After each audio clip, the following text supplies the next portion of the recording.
ರಾಮಾಯಣ ಮಹಾಭಾರತವೇ ಎಲ್ಲ ಕಾವ್ಯಗಳಿಗೂ ಕೂಡ ಸ್ಫೂರ್ತಿಯಾಗಿ ಬೆಳವಣಿಗೆಯನ್ನ ಹೊಂದುತ್ತಾ ಹೋಯಿತು. ರಚನೆಯ ಕ್ರಮವನ್ನ ಅನುಸರಿಸಿ ಸಂಸ್ಕೃತ ಕಾವ್ಯವನ್ನ 3 ವಿಭಾಗಗಳಾಗಿ ಮಾಡಲಾಗಿದೆ.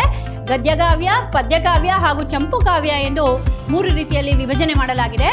ಶ್ರೀಹರ್ಷನ ನೈಷಧೀಯ ಚರಿತ ಎನ್ನುವಂತಹ ಮಹಾಕಾವ್ಯಗಳು ಸಂಸ್ಕೃತ ಸಾಹಿತ್ಯದಲ್ಲಿ ಬಹಳ ಹೆಚ್ಚಿನ ಪ್ರಭಾವವನ್ನ ಬೀರಿವೆ ಮತ್ತು ಪಂಚ ಮಹಾಕಾವ್ಯಗಳು ಅಂತಲೇ ಹೆಸರನ್ನ ತಗೊಂಡಿವೆ.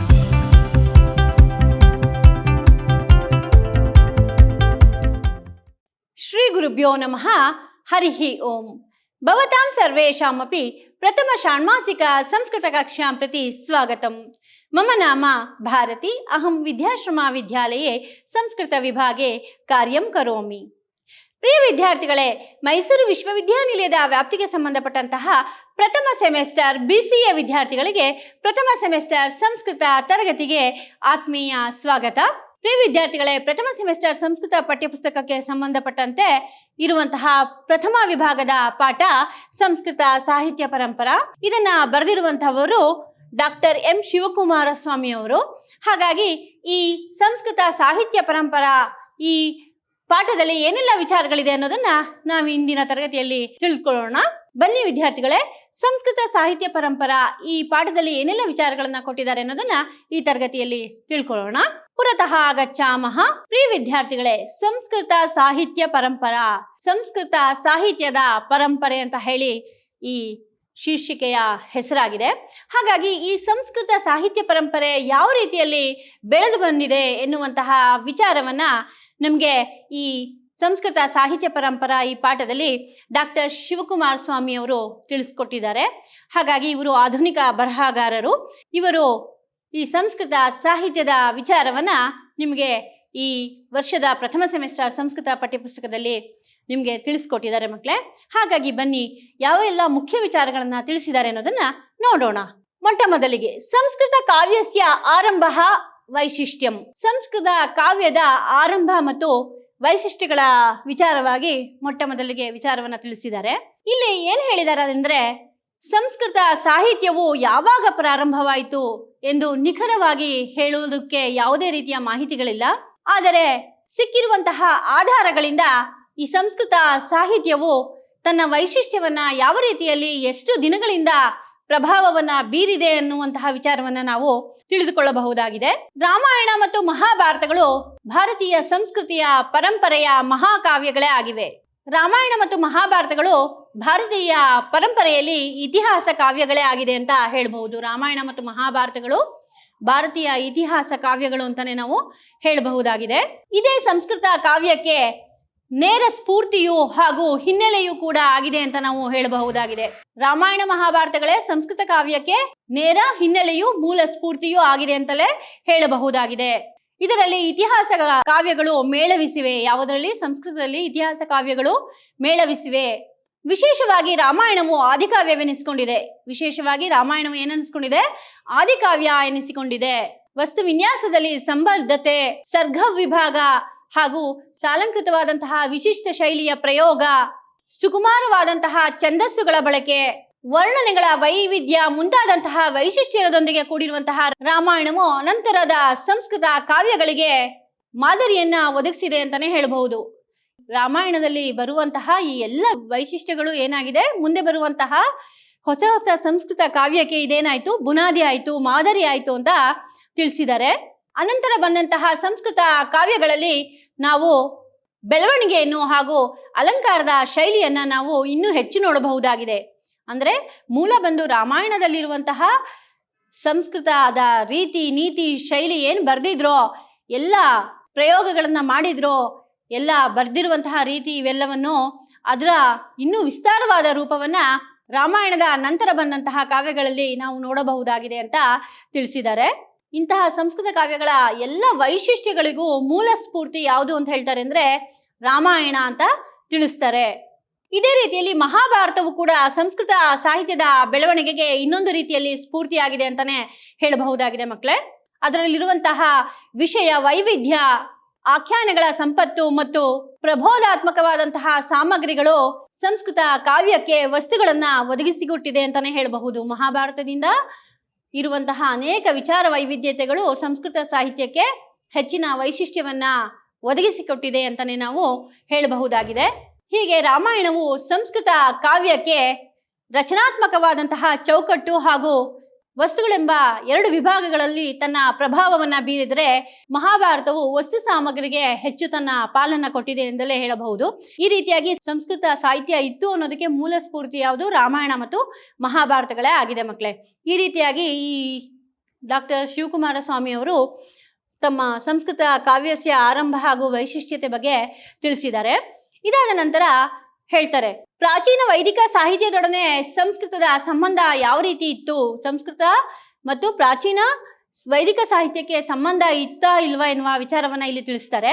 ಇಲ್ಲಿ ಏನು ಹೇಳ್ತಾರಪ್ಪ ಅಂದ್ರೆ, ಈಗ ನಾನು ಮೇಲೆ ತಿಳಿಸಿದಂತೆ ಇತಿಹಾಸ ಕಾವ್ಯಗಳೇ ಅಂದ್ರೆ ರಾಮಾಯಣ ಮಹಾಭಾರತಗಳೇ ಸಂಸ್ಕೃತ ಸಾಹಿತ್ಯಕ್ಕೆ ನಿಕಟವಾದಂತಹ ಪೂರ್ವವರ್ತಿಗಳಾಗಿವೆ. ಅವುಗಳ ಮೂಲಕವೇ ಪ್ರಾಚೀನ ವೈದಿಕ ಸಾಹಿತ್ಯದೊಂದಿಗೆ ಸಂಸ್ಕೃತದ ಕಾವ್ಯದ ಸಂಬಂಧವಿರುವುದೇ ಹೊರತು ನೇರವಾದಂತಹ ಸಂಬಂಧ ಇಲ್ಲ. ವೈದಿಕ ಸಾಹಿತ್ಯದೊಂದಿಗೆ ಸಂಸ್ಕೃತದ ನೇರ ಸಂಬಂಧವಿಲ್ಲ ಅಂತ ತಿಳಿಸಿದ್ದಾರೆ. ಋಗ್ವೇದದಲ್ಲಿ ತಿಳಿಸಿರುವಂತಹ ನಾರಾಶಂಸಗಳು, ದಾನಸ್ತುತಿಗಳು, ಸಂವಾದ ಸೂಕ್ತಗಳು, ಉಷಸ್ ಮುಂತಾದ ದೇವತೆಗಳ ಉಜ್ವಲವಾದಂತಹ ವರ್ಣನೆಗಳು ಮತ್ತು ಬ್ರಾಹ್ಮಣಗಳ ಆಖ್ಯಾನಗಳು ಮತ್ತು ಸೂಕ್ತಿಗಳು, ಇವೆಲ್ಲವುಗಳಲ್ಲಿ ನಾವು ಕಾವ್ಯಗಳ ಸೌಂದರ್ಯವನ್ನ ಕಾಣುತ್ತೇವೆ. ಧಾರ್ಮಿಕ ಸೂಕ್ತಗಳು ಹಾಗೂ ಯಜ್ಞ ಯಾಗಾದಿಗಳನ್ನು ಮಾಡುವಾಗ ಅಲ್ಲಲ್ಲಿ ಬರುವಂತಹ ಉಪಯುಕ್ತವಾದಂತಹ ಸೂಕ್ತಗಳು ಮತ್ತು ಆಖ್ಯಾನಗಳು ಲೌಕಿಕವಾದಂತಹ ವಿಚಾರವನ್ನ ಹೊಂದಿವೆ ಎಂದು ಹೇಳಬಹುದಾಗಿದೆ. ಧಾರ್ಮಿಕ ಸಾಹಿತ್ಯದೊಂದಿಗೆ ಲೌಕಿಕ ಸಾಹಿತ್ಯ ಕೂಡ ಬೆಳೀತಾ ಬಂತು ಎನ್ನುವಂತಹ ವಿಚಾರವನ್ನ ನಾವಿಲ್ಲಿ ತಿಳ್ಕೋಬಹುದಾಗಿದೆ. ಲೌಕಿಕ ಸಾಹಿತ್ಯದ ಕೆಲವು ತುಣುಕುಗಳು ಋಗ್ವೇದದಲ್ಲಿ ಅಲ್ಲಲ್ಲಿ ಕಂಡುಬರುತ್ತದೆ ಎನ್ನುವುದನ್ನ ನಾವು ತಿಳಿದುಕೊಳ್ಳಬಹುದಾಗಿದೆ. ಹಾಗೆ ವೈದಿಕ ಗ್ರಂಥಗಳಲ್ಲಿ ಪ್ರವೇಶವನ್ನ ಪಡೆಯದೆ ಲೌಕಿಕ ಪರಿಸರದಲ್ಲಿ ಪ್ರಚಾರದಲ್ಲಿ ಇದ್ದಿರಬಹುದಾದಂತಹ ವೀರಗಾಥೆಗಳು, ಆಖ್ಯಾಯಗಳು ಮುಂತಾದವುಗಳು ರಾಮಾಯಣ ಮತ್ತು ಮಹಾಭಾರತಗಳಲ್ಲಿಯೂ ಕೂಡ ರೂಪಾಂತರಗೊಂಡು ಪ್ರವೇಶವನ್ನ ಪಡೆದಿವೆ ಅಂತ ತಿಳಿಸ್ತಾರೆ. ಯಾವುದು? ಸಂಸ್ಕೃತ ಕಾವ್ಯಸ್ಯ ಆರಂಭ ವೈಶಿಷ್ಟ್ಯದಲ್ಲಿ ಇವೆಲ್ಲ ಬರುತ್ತೆ ಮಕ್ಕಳೇ. ಪ್ರಾಚೀನ ವೈದಿಕ ಸಾಹಿತ್ಯದೊಡನೆ ಸಂಬಂಧ ಯಾವ ರೀತಿ ಇತ್ತು ಅನ್ನೋದನ್ನ ಈ ರೀತಿ ತಿಳಿಸ್ತಾ ಹೋಗ್ತಾರೆ. ಈ ರೀತಿಯಾಗಿ ರಾಮಾಯಣ ಮಹಾಭಾರತವೇ ಎಲ್ಲ ಕಾವ್ಯಗಳಿಗೂ ಕೂಡ ಸ್ಫೂರ್ತಿಯಾಗಿ ಬೆಳವಣಿಗೆಯನ್ನ ಹೊಂದ್ತಾ ಹೋಯ್ತು ಅಂತ ಹೇಳಿ ಈ ಪ್ರಾಚೀನ ವೈದಿಕ ಸಾಹಿತ್ಯದೊಂದಿಗೆ ಸಂಬಂಧ ಯಾವ ರೀತಿ ಇತ್ತು ಸಂಸ್ಕೃತಕ್ಕೆ ಅನ್ನೋದನ್ನ ತಿಳಿಸಿದ್ದಾರೆ ಮಕ್ಕಳೇ. ರಾಮಾಯಣ ಮಹಾಭಾರತದ ಮೂಲಕವೇ ಈ ವೈದಿಕ ಸಾಹಿತ್ಯದೊಂದಿಗೆ ಸಂಬಂಧವೇ ಹೊರತು ಅದು ಬಿಟ್ಟು ಬೇರೆ ರೀತಿಯ ಸಂಬಂಧ, ನೇರವಾದ ಸಂಬಂಧ ಇಲ್ಲ ಅಂತ ತಿಳಿಸಿದ್ದಾರೆ. ಮುಂದೆ ನೋಡೋಣ. ಪುರತಃ ಗಚ್ಚಾಮಃ. ಮುಂದೆ ಪ್ರಾಕೃತ ಸಾಹಿತ್ಯ ಮೂಲ ಇತಿವಾದ ನಂತರ ತಿಳಿಸಿದರೆ, ಸಂಸ್ಕೃತ ಸಾಹಿತ್ಯಕ್ಕೆ ಮುಂಚೆನೆ ಪ್ರಾಕೃತ ಸಾಹಿತ್ಯ ಅನ್ನೋದು ಇತ್ತು. ಈ ಪ್ರಾಕೃತ ಸಾಹಿತ್ಯವೇ ಸಂಸ್ಕೃತ ಸಾಹಿತ್ಯಕ್ಕೆ ಮೂಲ ಎನ್ನುವಂತಹ ಒಂದು ವಿಚಾರವನ್ನ ತಿಳಿಸಿದ್ದಾರೆ. ಯಾಕೆಂದ್ರೆ ಪ್ರಾಕೃತ ಸಾಹಿತ್ಯದ ವಿಶಿಷ್ಟ ಕಾಲಮಾನ ಒಂದಿತ್ತು ಮತ್ತು ಅದರಿಂದಲೇ ಸಂಸ್ಕೃತ ಕಾವ್ಯ ಬೆಳೆದಿದೆ ಎಂದು ಹೇಳುವುದಕ್ಕೆ ಯಾವುದೇ ರೀತಿಯ ಹುರುಳಿಲ್ಲ ಅಂತ ಕೂಡ ತಿಳಿಸಿದ್ದಾರೆ. ಸಂಸ್ಕೃತ ಸಾಹಿತ್ಯಕ್ಕೆ ರಾಮಾಯಣ ಮಹಾಭಾರತಗಳೇ ಸ್ಫೂರ್ತಿ ಅಂತ ತಿಳ್ಕೊಂಡಿರುವಂತಹ ಸಂದರ್ಭದಲ್ಲಿ ಅದಕ್ಕೆ ಮುಂಚೆ ಪ್ರಾಕೃತ ಸಾಹಿತ್ಯವೇ ಈ ಸಂಸ್ಕೃತ ಸಾಹಿತ್ಯಕ್ಕೆ ಮೂಲ ಆಧಾರ ಎನ್ನುವಂತಹ ವಿಚಾರವನ್ನ ಹೇಳ್ತಾ ಬಂದ್ರು. ಆದರೆ ಇದು ಈ ರೀತಿಯಾಗಿ ಹೇಳುವುದಕ್ಕೆ ಯಾವುದೇ ಹುರುಳಿಲ್ಲ ಅಂತ ತಿಳಿಸಿರೋರು ಎಸ್ ಲಾಕೋಬ್ ಹಾಗೂ ಯಾಕೋಬಿ ಎನ್ನುವಂತಹ ವಿದ್ವಾಂಸರು. ಇವರ ಪ್ರಕಾರ ಭಾರತೀಯ ಸಾಹಿತ್ಯ ಪರಂಪರೆಯಲ್ಲಿ ಕ್ರಿಸ್ತಪೂರ್ವ 1ನೇ ಶತಮಾನದಿಂದ ಕ್ರಿಸ್ತಪೂರ್ವ 4ನೇ ಶತಮಾನದವರೆಗೆ ವಿಶೇಷವಾಗಿ ಪ್ರಾಕೃತ ಸಾಹಿತ್ಯದ ಒಂದು ಕಾಲವಿತ್ತು. ಇದರ ಮಾದರಿಯನ್ನ ಅನುಸರಿಸಿ ಸಂಸ್ಕೃತ ಸಾಹಿತ್ಯವು ಬೆಳೆಯಿತು. ಈ ವಾದಕ್ಕೆ ಕೊಟ್ಟ ಆಧಾರಗಳು ಮುಖ್ಯವಾಗಿ 2. ಪಾಲಿ ಪ್ರಾಕೃತ ಭಾಷೆಗಳಲ್ಲಿ ಬರೆದಿರುವಂತಹ ಶಿಲಾಶಾಸನಗಳು, ಪ್ರಾಚೀನವೆಂದು ಬಗೆಯಲಾದಂತಹ ಕೆಲವು ಪಾಲಿ ಪ್ರಾಕೃತ ಗ್ರಂಥಗಳು. ಈ ವಾದವನ್ನ ಮುಂದಿಟ್ಟುವವರು ಎಫ್ ಯಾಕೋಬ್ ಮತ್ತು ಹೆಚ್ ಯಾಕೋಬಿ ಅವರು. ಅನಂತರ ಈ ಮೇಲೆ ಹೇಳಿದಂತಹ ಎಲ್ಲಾ ವಾದಗಳನ್ನ ಅವಲಂಬಿಸಿ ಸಂಸ್ಕೃತ ಕಾವ್ಯಕ್ಕೆ ಪ್ರಾಕೃತ ಸಾಹಿತ್ಯವು ಮೂಲ ಆಧಾರ ಅಂತ ಹೇಳಿ ಈ ವಾದವನ್ನ ಹೇಳಿದ್ದಾರೆ.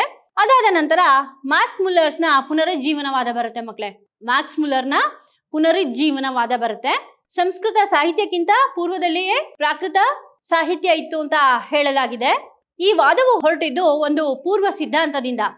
ಈ ರೀತಿಯಾದಂತಹ ವಾದ ಹೊರಟಿದ್ದು ಒಂದು ಪೂರ್ವ ಸಿದ್ಧಾಂತದಿಂದ. ಕ್ರಿಸ್ತಶಕೆಯು ಪ್ರಾರಂಭವಾದಂತಹ ಕೆಲವು ಶತಮಾನಗಳಲ್ಲಿ ಪುನರುಜ್ಜೀವನಗೊಳ್ಳುವವರೆಗೂ ಸಂಸ್ಕೃತವು ಕಾವ್ಯ ಕ್ಷೇತ್ರದಲ್ಲಿಯೇ ಇರಲಿಲ್ಲ.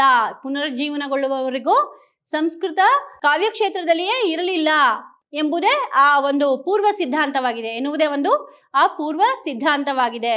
ಇಂತಹ ಸಿದ್ಧಾಂತದ ಇನ್ನೊಂದು ಮುಖವನ್ನ ನಾವು ಮ್ಯಾಕ್ಸ್ ಮುಲ್ಲರ್ನ ಪುನರುಜ್ಜೀವನವಾದದಲ್ಲಿ ಕಾಣಬಹುದಾಗಿದೆ ಮಕ್ಕಳೇ. ಮ್ಯಾಕ್ಸ್ ಮುಲ್ಲರ್ನ ಪುನರುಜ್ಜೀವನವಾದದಲ್ಲಿ ನಾವು ಕಾಣಬಹುದಾಗಿದೆ. ಅವರು ಏನು ಹೇಳ್ತಾರಪ್ಪ ಅಂದ್ರೆ, India what can it teachers, India what can it teachers ಎಂಬ ಗ್ರಂಥದಲ್ಲಿ ಮ್ಯಾಕ್ಸ್ ಮುಲ್ಲರನು ಕ್ರಿಸ್ತಶಕ 6ನೇ ಶತಮಾನದಲ್ಲಿ ಪುನರುಜ್ಜೀವನವನ್ನ ಪಡೆಯುವವರೆಗೂ ಸಂಸ್ಕೃತ ಸಾಹಿತ್ಯ ಚಟುವಟಿಕೆಯೇ ಸ್ಥಗಿತಗೊಂಡಿತ್ತು, ಸಂಸ್ಕೃತ ಸಾಹಿತ್ಯ ವಿಚಾರವೇ ಸ್ಥಗಿತಗೊಂಡಿತ್ತು ಎಂಬ ಅಪರೂಪವಾದಂತಹ ವಾದವನ್ನ ಮುಂದಿಟ್ಟನು. ಈ ವಾದಕ್ಕೆ ಆಧಾರ ಫರ್ಗೂಸನ ಇನ್ನೊಂದು ವಾದ ಆಗುತ್ತೆ. ಕ್ರಿಸ್ತಶಕ 544ರಲ್ಲಿ ವಿಕ್ರಮನು ಶಕರನ್ನ ಭಾರತದಿಂದ ಹೊರಗಟ್ಟಿ ತಾನು ವಿಕ್ರಮ ಶಕೆಯನ್ನ ಪ್ರಾರಂಭ ಮಾಡಿದನು ಎನ್ನುವುದು ಫರ್ಗೂಸನ ವಾದವಾಗಿದೆ. ಇದರಿಂದ ವಿಕ್ರಮಾದಿತ್ಯನು ಕ್ರಿಸ್ತಶಕ 6ನೇ ಶತಮಾನಕ್ಕೆ ಸೇರಿದವನು ಎಂದು ಹೇಳಬಹುದಾಗಿದೆ. ವಿಕ್ರಮನು ಯಾವ ಶತಮಾನಕ್ಕೆ ಸೇರಿರಬಹುದೆಂದು ಹೇಳಲಾಗಿದೆ? 6ನೇ ಶತಮಾನಕ್ಕೆ ಸೇರಿದವನು ಎಂದು ಹೇಳಲಾಗಿದೆ. ಜೊತೆಗೆ ಕ್ರಿಸ್ತಶಕ 16ನೇ ಶತಮಾನದ ಜ್ಯೋತಿರ್ವಿಧಾಭರಣದಲ್ಲಿ ಕಂಡುಬಂದಂತಹ ಒಂದು ಬಹಳ ಮುಖ್ಯವಾದಂತಹ ಶ್ಲೋಕ, ಧನ್ವಂತರಿ ಕ್ಷಪಣ ಕಾಮರ ಸಿಂಹ ಶಂಖ ವೇತಾಲ ಭಟ್ಟ ಘಟಕರ್ಪರ ಕಾಳಿದಾಸಾಹ ಖ್ಯಾತೋ ವರಾಹಮೀರೋ ನೃಪತೆ ಸಭಾಯಾಂ ರತ್ನಾನಿ ವೈ ವರರುಚಿ ನವವಿಕ್ರಮಸ್ಯ ಎನ್ನುವಂತಹ ಶ್ಲೋಕದ ಮುಖಾಂತರ 9 ಜನ ಕವಿಗಳು, ಸಂಸ್ಕೃತ ಕವಿ ಮಣಿಗಳು, ಕವಿ ಶಿರೋಮಣಿಗಳು ವಿಕ್ರಮಾದಿತ್ಯನ ಆಸ್ಥಾನದಲ್ಲಿ ಇದ್ರು ಅಂತ ಹೇಳಲಾಗಿದೆ. ಇವರು ಆ ಕಾಲದಲ್ಲಿ ವಿಕ್ರಮಾದಿತ್ಯನ ಕಾಲದಲ್ಲಿಯೇ ಸಂಸ್ಕೃತದ ಕೃಷಿಯನ್ನ ಮಾಡಿದ್ದಾರೆ ಎಂದು ತಿಳಿಸಲಾಗಿದೆ. ಈ ರೀತಿಯಾಗಿ ಫರ್ಗೂಸನ್ ಹೇಳಿರುವಂತಹ ಪ್ರಕಾರ ಕ್ರಿಸ್ತಶಕ 6ನೇ ಶತಮಾನದಲ್ಲಿಯೇ ವಿಕ್ರಮಾದಿತ್ಯನ ಆಸ್ಥಾನದಲ್ಲಿದ್ದಂತಹ ನವ ಮಣಿಗಳ ಕೈಯಿಂದ ಸಂಸ್ಕೃತ ಸಾಹಿತ್ಯದ ಪುನರುಜ್ಜೀವನವಾಯಿತು ಅಂತ ಹೇಳಲಾಗಿದೆ. ಈ ನವಮಣಿಗಳು ಈಗ ನಾನು ಶ್ಲೋಕದಲ್ಲಿ ಹೇಳಿರುವಂತೆ ಧನ್ವಂತರಿ, ಕ್ಷಪಣಕ, ಅಮರಸಿಂಹ, ಶಂಕು, ವೇತಾಲಭಟ್ಟ, ಘಟಕರ್ಪರ, ಕಾಳಿದಾಸ, ವರಾಹಮೀರ, ಈ ರೀತಿಯಾಗಿ ಆ ಶ್ಲೋಕದಲ್ಲಿ ಬರುವಂತಹ 9 ಜನ ನವಮಣಿಗಳೇ ಈ ಸಂಸ್ಕೃತ ಸಾಹಿತ್ಯದ ಕೃಷಿಯನ್ನ ವಿಕ್ರಮಾದಿತ್ಯನ ಕಾಲದಲ್ಲೇ ಮಾಡಿದ್ರು ಅಂತ ತಿಳಿಸಿದ್ದಾರೆ ಮಕ್ಕಳೇ. ಈ ರೀತಿಯಾಗಿ ಒಬ್ಬರಿಂದ ಒಬ್ಬರಿಗೆ ವಿಚಾರಗಳು ಬೇರೆ ಆಗ್ತಾ ಹೋಗುತ್ತೆ. ಅರ್ಥ ಆಯ್ತಾ? ಈ ರೀತಿಯಲ್ಲಿ ಸಂಸ್ಕೃತ ಸಾಹಿತ್ಯ ಆ ವಿಕ್ರಮಾದಿತ್ಯನ ಕಾಲದಲ್ಲಿಯೇ ಸಾಹಿತ್ಯದ ಕೃಷಿಯನ್ನ, ಸಂಸ್ಕೃತ ಸಾಹಿತ್ಯ ಉಂಟಾಗಿದೆ, ಅಂದ್ರೆ ಕೃಷಿಯನ್ನ ಮಾಡಲಾಗಿದೆ. ನವಮಣಿಗಳಿಂದ ಸಂಸ್ಕೃತ ಸಾಹಿತ್ಯ ಪ್ರಾರಂಭ ಆಯ್ತು ಅಂತ ಕೂಡ ತಿಳಿಸಿದ್ದಾರೆ. ಇವರುಗಳಿಂದ ಸಂಸ್ಕೃತ ಸಾಹಿತ್ಯದ ಪುನರುಜ್ಜೀವನವಾಯಿತು ಅಂತ ತಿಳಿಸಿದ್ದಾರೆ. ನಂತರ ಮುಂದೆ ಹೇಳ್ತಾ ಹೋಗ್ತಾರೆ, ಪ್ರಾಚೀನ ಕಾವ್ಯಗಳ ಉಲ್ಲೇಖವನ್ನ ಮಾಡ್ತಾ ಹೋಗ್ತಾರೆ. ಅನೇಕ ಪ್ರಾಚೀನ ಕಾವ್ಯಗಳ ಆಧಾರದ ಮೇಲೆ ಸಂಸ್ಕೃತ ಕಾವ್ಯ ಮುಂದುವರಿತಾ ಹೋಯ್ತು ಅಂತಾನೆ ತಿಳಿಸಿದ್ದಾರೆ ಮಕ್ಕಳೇ. ಹಾಗಾಗಿ ಈಗ ವೈದಿಕ ಸಾಹಿತ್ಯದೊಂದಿಗೆ ಸಂಬಂಧವನ್ನ ನೋಡಿದ್ರಿ. ಅನಂತರ ಕೆಲವು ಪ್ರಾಚೀನ ಕಾವ್ಯಗಳ ಉಲ್ಲೇಖವನ್ನ ಕೊಟ್ಟಿದ್ದಾರೆ. ಕ್ರಿಸ್ತಶಕ 1ನೇ ಶತಮಾನದ ಸುಮಾರಿಗೆ ಅಶ್ವಘೋಷನು ಸಂಸ್ಕೃತ ಕಾವ್ಯಗಳನ್ನು ತನ್ನ ಬೌದ್ಧ ಧರ್ಮದ ತತ್ವಗಳನ್ನ ಪ್ರಚಾರ ಮಾಡುವುದಕ್ಕಾಗಿ ಉಪಯೋಗಿಸಿಕೊಳ್ತಾ ಇದ್ದನು. ಸಂಸ್ಕೃತ ಕಾವ್ಯವನ್ನ ತನ್ನ ಬೌದ್ಧ ಮತ ತತ್ವ ಅಂದ್ರೆ ಬೌದ್ಧ ಧರ್ಮದ ಪ್ರಚಾರಕ್ಕೆಂದು ಉಪಯೋಗಿಸಿಕೊಳ್ತಿದ್ದನು. ಆಗ ಕೂಡ ಸಂಸ್ಕೃತ ಸಾಹಿತ್ಯ ವಿಸ್ತಾರವಾಗಿ ಬೆಳೀತಾ ಹೋಯಿತು, ಹೆಚ್ಚು ಪ್ರಚಾರಕ್ಕೆ ಬಂತು ಅಂತ ಕೂಡ ತಿಳಿಸಲಾಗಿದೆ. ಅದಾದ ನಂತರ ಪಾಣಿನಿಯು ಬರೆದಿರುವಂತಹ ವ್ಯಾಕರಣಶಾಸ್ತ್ರದ ಪ್ರಸಿದ್ಧ ಪ್ರವರ್ತಕನಾದಂತಹ ಪಾಣಿನಿಯಿಂದ ರಚಿತವಾದಂತಹ ಕ್ರಿಸ್ತಪೂರ್ವ 4ನೇ ಶತಮಾನದಲ್ಲಿಯೇ ಬರೆಯಲ್ಪಟ್ಟಂತಹ ಜಾಂಬವತಿ ವಿಜಯ ಅಥವಾ ಪಾತಾಳ ವಿಜಯ ಎಂಬ ಕಾವ್ಯವನ್ನ ಅವಾಗಲೇ ಬರೆದಿದ್ದ ಎಂದು ಹೇಳಲಾಗಿದೆ. ಪಾಣಿನಿಯು ವ್ಯಾಕರಣ ಗ್ರಂಥವನ್ನು ಬರೆದರು. ಅನಂತರ ಪತಂಜಲಿಯು ಬರೆದಿರುವಂತಹ ಮಹಾಭಾಷೆಗಳಲ್ಲಿಯೂ ಕೂಡ ಸಂಸ್ಕೃತವೇ ಇತ್ತು. ಹೀಗಾಗಿ ಅನೇಕ ಪ್ರಾಚೀನ ಕಾವ್ಯಗಳ ಉಲ್ಲೇಖವನ್ನ ಇಲ್ಲಿ ನಿಮಗೆ ಕೊಟ್ಟಿದ್ದಾರೆ. ಅವುಗಳ ಮುಖಾಂತರ ನಾವು ಸಂಸ್ಕೃತ ವಿಚಾರವನ್ನ ತಿಳ್ಕೊತಾ ಹೋಗ್ತೀವಿ. ಅದಾದ ನಂತರ ಸಂಸ್ಕೃತ ಕಾವ್ಯದ ವೈಶಿಷ್ಟ್ಯತೆ ಏನು ಅನ್ನೋದನ್ನ ತಿಳ್ಕೊಳ್ಳೋಣ. ಸಂಸ್ಕೃತದಲ್ಲಿ ಈ ಕಾವ್ಯ ಎನ್ನುವಂತಹ ಶಬ್ದವು ಬಹಳ ವ್ಯಾಪಕವಾದುದು. ಕವೇಹ ಕರ್ಮಂ ಕಾವ್ಯಂ, ಕವಿಯು ಬರೆದಿದ್ದೇ ಕಾವ್ಯ. ಈ ರೀತಿಯಾಗಿ ರಚನೆಯ ಕ್ರಮವನ್ನ ಅನುಸರಿಸಿ ಸಂಸ್ಕೃತ ಕಾವ್ಯವನ್ನ 3 ವಿಭಾಗಗಳಾಗಿ ಮಾಡಲಾಗಿದೆ. ಗದ್ಯಕಾವ್ಯ, ಪದ್ಯಕಾವ್ಯ ಹಾಗೂ ಚಂಪು ಕಾವ್ಯ ಎಂದು 3 ರೀತಿಯಲ್ಲಿ ವಿಭಜನೆ ಮಾಡಲಾಗಿದೆ. ಗದ್ಯದಲ್ಲಿ ಕಲ್ಪಿತ ವಸ್ತು ಉಳ್ಳದ್ದೇ ಕಥೆಯಾಗಿದೆ. ಚಾರಿತ್ರಿಕ ಕಥೆ ಉಳ್ಳದ್ದೇ ಆಖ್ಯಾಯಿಕೆಗಳಾಗಿವೆ. ವೇತಾಲ ಪಂಚವಿಂಶತಿ ಎನ್ನುವಂತಹ ಮುಂತಾದಂತಹ ಜಾನಪದ ಕಥೆಗಳು, ಪಂಚತಂತ್ರದಂತಹ ನೀತಿ ಬೋಧಕ ಕಥೆಗಳು, ಹೀಗೆ ಸಾಕಷ್ಟು ವೈವಿಧ್ಯಗಳಿವೆ. ಈ ರೀತಿಯಾಗಿ ಸಾಕಷ್ಟು ವೈವಿಧ್ಯಗಳಿವೆ. ಅದೇ ರೀತಿಯಲ್ಲಿ ಪದ್ಯಕಾವ್ಯವು ಪ್ರಮುಖವಾಗಿ 2 ವಿಧ, ಒಂದು ಮಹಾಕಾವ್ಯ, ಒಂದು ಖಂಡಕಾವ್ಯ ಎಂದು ಹೇಳಿ 2 ವಿಧ ಇದೆ. ಅತಿ ಹೆಚ್ಚು ಸರ್ಗಗಳನ್ನ ಒಳಗೊಂಡು ತಕ್ಕ ಮಟ್ಟಿಗೆ ದೀರ್ಘವಾದಂತಹ ವಸ್ತು ವಿನ್ಯಾಸವನ್ನು ಹೊಂದಿರುವಂತಹ ಛಂದೋ ವೈವಿಧ್ಯ ಹಾಗೂ ವರ್ಣನಾ ವೈವಿಧ್ಯದಿಂದ ಕೂಡಿರುವಂತಹ ವಿಶಿಷ್ಟವಾದಂತಹ ಪದ್ಯಕಾವ್ಯಕ್ಕೆ ಮಹಾಕಾವ್ಯ ಎಂದು ಕರೆಯುತ್ತಾರೆ. ಎಂಬ ಕಾವ್ಯಕ್ಕೆ ಏನಂತ ಕರೀತಾರೆ? ಮಹಾಕಾವ್ಯ ಅಂತ ಕರೀತಾರೆ. ಮಹಾಕಾವ್ಯ ಅಥವಾ ಸರ್ಗಬಂಧು ಎಂದು ಕರೆಯುವರು. ಯಾವುದೋ ಒಂದು ವಸ್ತು ಅಥವಾ ಯಾವುದೋ ಒಂದು ಸನ್ನಿವೇಶಕ್ಕೆ ತಕ್ಕಂತೆ ವಸ್ತುವನ್ನ ಆಧರಿಸಿ ವರ್ಣನಾತ್ಮಕವಾದಂತಹ ರೀತಿಯಲ್ಲಿ ಬರೆದಿರುವಂತಹ ಪದ್ಯಕಾವ್ಯಕ್ಕೆ ಖಂಡಕಾವ್ಯ ಎಂದು ಹೆಸರು. ಈಗ ನಿಮ್ಗೆ ಮಹಾಕಾವ್ಯ ಅಂದ್ರೆ ಏನು ಗೊತ್ತಾಯ್ತು, ಖಂಡಕಾವ್ಯ ಅಂದ್ರೆ ಏನು ಅಂತ ಗೊತ್ತಾಯ್ತು ಅಲ್ವಾ ಮಕ್ಳೇ? ಮುಂದೆ ಖಂಡಕಾವ್ಯಕ್ಕೆ ಲಘುಕಾವ್ಯ ಅಂತ ಕೂಡ ಕರೀತಾರೆ ಮಕ್ಳೇ. ಛಂದೋಬದ್ಧವಾದಂತಹ ವಸ್ತುವಿನ ದೃಷ್ಟಿಯಿಂದ ಪದ್ಯವು ಕೂಡ ಸ್ವಯಂ ಪರಿಪೂರ್ಣವೆನಿಸುವಂತಹ ಮುಕ್ತಕ ಮುಂತಾದವುಗಳು ಕೂಡ ಈ ಲಘುಕಾವ್ಯದಲ್ಲಿ ಬರುತ್ತದೆ. ಮೊದಲನೇದಾಗಿ ಈ ಸಂಸ್ಕೃತ ಸಾಹಿತ್ಯವು ಅಭಿಜಾತ ಸಾಹಿತ್ಯ ಪರಂಪರೆಯನ್ನ ತಿಳಿಸುತ್ತದೆ. ಮೊದಲನೇದಾಗಿ ಸಂಸ್ಕೃತ ಸಾಹಿತ್ಯವು ಅಭಿಜಾತ ಸಾಹಿತ್ಯ ಪರಂಪರೆಯನ್ನ ಪ್ರತಿನಿಧಿಸುತ್ತದೆ. ಅದು ಉಚ್ಚಸ್ತರೀಯ ಸಮಾಜಕ್ಕೆ ಸೇರಿದಂತಹ ರಾಜ ಮಹಾರಾಜರುಗಳ, ಮಂತ್ರಿ ಮುಂತಾದಂತಹ ಅಧಿಕಾರಿಗಳ ವಿಚಾರಗಳನ್ನು, ಅಂದರೆ ಅವರುಗಳ ಆಶೋತ್ತರಗಳನ್ನ ಮತ್ತು ಅವರುಗಳ ಆದರ್ಶಗಳನ್ನ ಪ್ರತಿಫಲಿಸುತ್ತದೆ. ಕೆಲವು ಕಡೆ ಸಾಮಾನ್ಯ ಜನಜೀವನದ ವಿಚಾರಗಳು ಕೂಡ ಬಿಂಬಿಸಲ್ಪಟ್ಟಿದ್ದರೂ ಕೂಡ ಅದು ಬಹಳ ವಿರಳವಾಗಿದೆ. ಸಂಸ್ಕೃತ ಕಾವ್ಯವು ಈ ಎಲ್ಲಾ ವೈಶಿಷ್ಟ್ಯಗಳನ್ನ, ಜೀವನದ ಮೌಲ್ಯಗಳನ್ನ ತಿಳಿಸಿಕೊಡುವಂತಹದ್ದು ಸಂಸ್ಕೃತ ಕಾವ್ಯದ ವೈಶಿಷ್ಟ್ಯವಾಗಿದೆ. ಸಾಮಾನ್ಯವಾಗಿರುವುದನ್ನ ಸಾಮಾನ್ಯವಾಗಿರುವಂತೆ ವರ್ಣಿಸದೆ ಅಸಾಧಾರಣವಾಗಿರುವಂತೆ ತೋರಿಸುವುದೇ ಸಂಸ್ಕೃತ ಕಾವ್ಯದ ವೈಶಿಷ್ಟ್ಯವಾಗಿದೆ.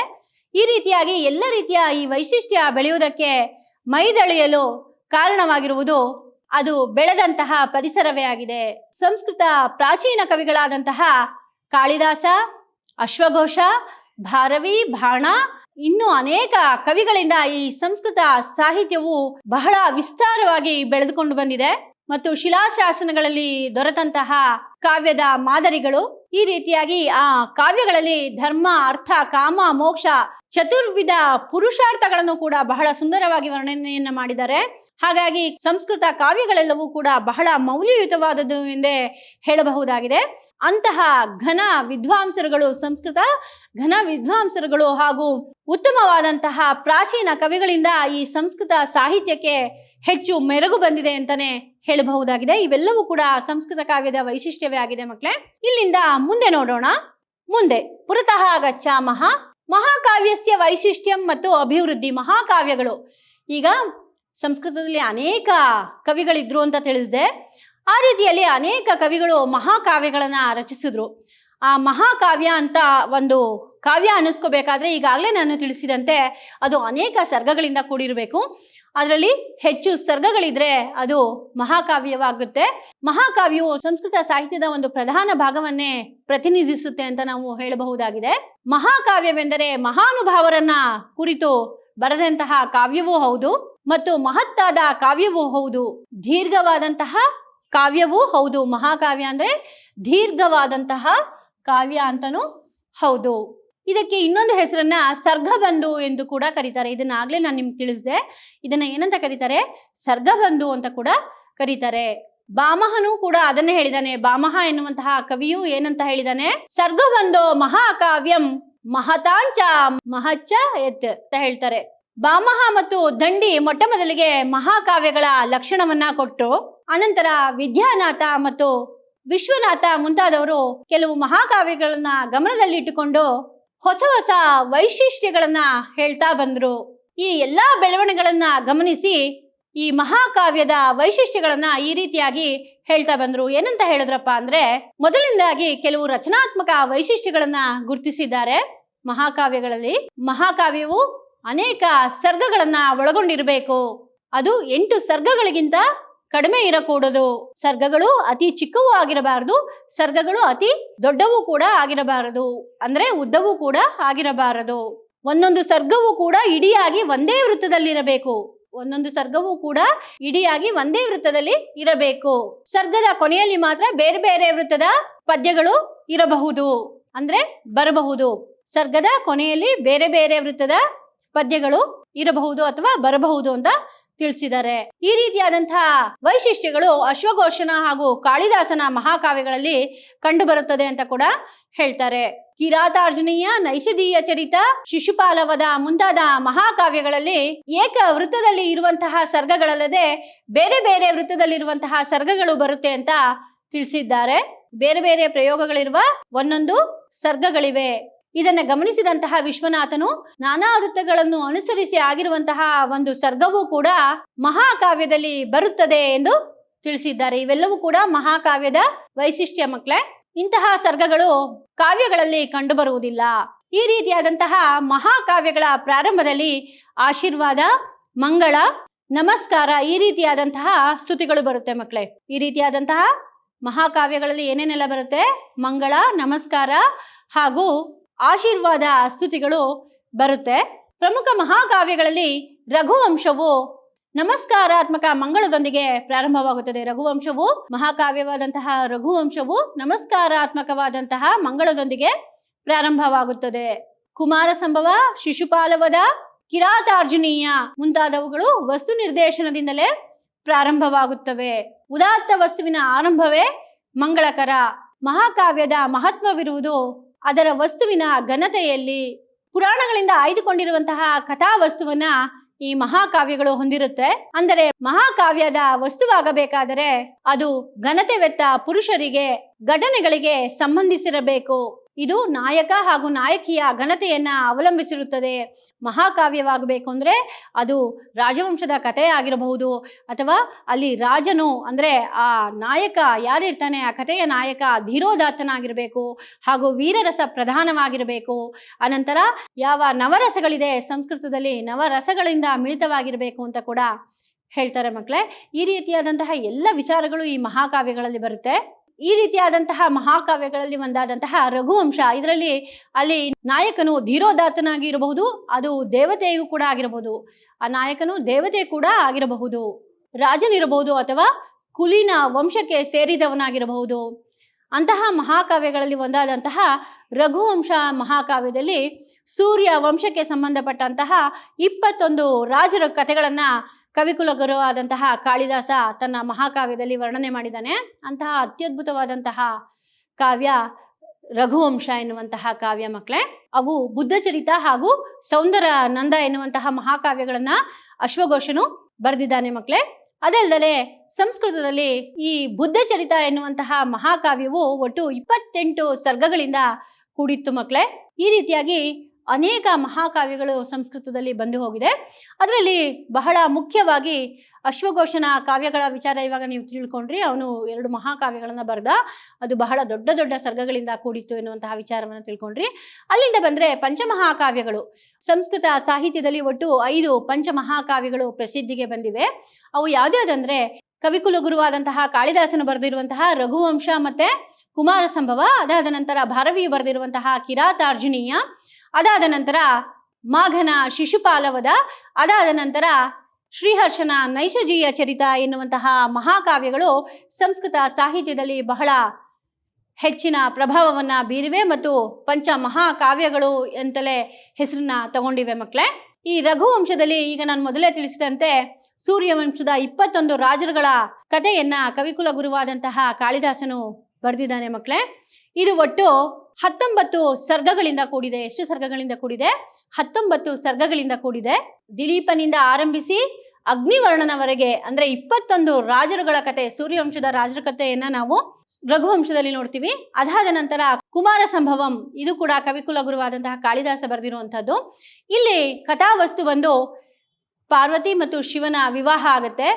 ತಾರಕಾಸುರ, ದುಷ್ಟ ರಾಕ್ಷಸನಾದಂತಹ ತಾರಕಾಸುರ ಸಂಹಾರವನ್ನ ಶಿವ ಮತ್ತು ಪಾರ್ವತಿಯಿಂದ ಜನನ ಆದಂತಹ ಷಣ್ಮುಖನಿಂದ ಆಗುವಂತಹ ವಿಚಾರ ಈ ಕುಮಾರ ಸಂಭವದಲ್ಲಿ ಬರುತ್ತೆ. ಇದು ಒಟ್ಟು 17 ಸರ್ಗಗಳಿವೆ ಮಕ್ಕಳೇ. ಅರ್ಥ ಆಯ್ತಾ? ಮುಂದಿನ ಪಂಚಮಹಾಕಾವ್ಯ ಕಿರಾತಾರ್ಜುನೀಯಂ, ಭಾರವಿಯು ಬರೆದಿರುವಂತಹ ಕಿರಾತಾರ್ಜುನೀಯ. ಇಲ್ಲಿ ಅರ್ಜುನನೇ ಕಥಾನಾಯಕ. ಶಿವನನ್ನ ತಪಸ್ಸು ಮಾಡಿ ಒಲಿಸ್ಕೊಂಡು ಅವನಿಂದ ಪಾಶುಪತ ಅಸ್ತ್ರವನ್ನ ಪಡೆಯುವಂತಹ ವಿಚಾರ ಬರುತ್ತೆ. ಇದು ಕೂಡ 18 ಸರ್ಗಗಳಿವೆ. ಎಷ್ಟು ಸರ್ಗಗಳಿವೆ? 18 ಸರ್ಗಗಳಿಂದ ಕೂಡಿದ್ದು.